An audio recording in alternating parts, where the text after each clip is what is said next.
நீங்க ஒபிசிட்டி ஸ்டேஜ்ல இருந்தா உங்களுக்கு நெறைய ஹெல்த் ப்ராப்ளம்ஸ் வரும்னு சொன்னா உங்களால நம்ப முடியுமா? ஆமாங்க. அதான் உண்ம. நீங்க ஒபிசிட்டில இருந்தீங்கன்னா உங்களுக்கு நெறைய ஹெல்த் ப்ராப்ளம்ஸ் வரும். ஒபிசிட்டியே 3 கிரேடா பிரிக்கிறாங்க.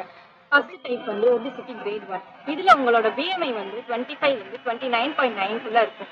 இந்த ஸ்டேஜ்ல இருக்கும்போது எந்த ஒரு டிசீஸும் வராதுதான். ஆனா நீங்க பார்க்கறதுக்கே ரொம்ப ரெஸ்ட்லெஸ்ஸா ஃபீல் பண்ணுவீங்க. உங்களால பேசும்போது கூட ரொம்ப மூச்சு வாங்குற மாரி ஃபீல் ஆகும். எந்த ஒரு ஆக்டிவிட்டியுமே உங்களால சரியா செய்யவே முடியாது. அடுத்த டைப் வந்து ஒபிசிட்டி கிரேட் 2.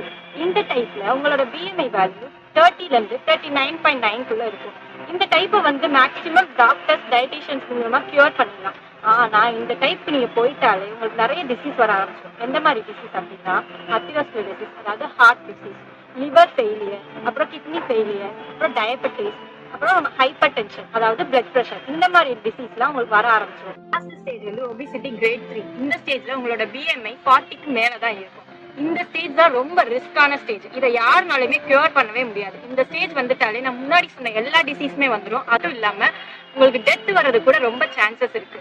ஸோ இனிமேல் நீங்க ஒபிசிட்டியா இருக்கும்போது யாராவது குண்டா இருக்கேன்னு சொல்றதுனால நீங்க வெயிட் குறைக்காம உங்களோட ஹெல்த்துக்காண்டி வெயிட்டை குறைக்கிறேன்னு நினைச்சு குறைங்க. உங்களுக்கு வெயிட் ஈஸியாவே குறைஞ்சிடும்.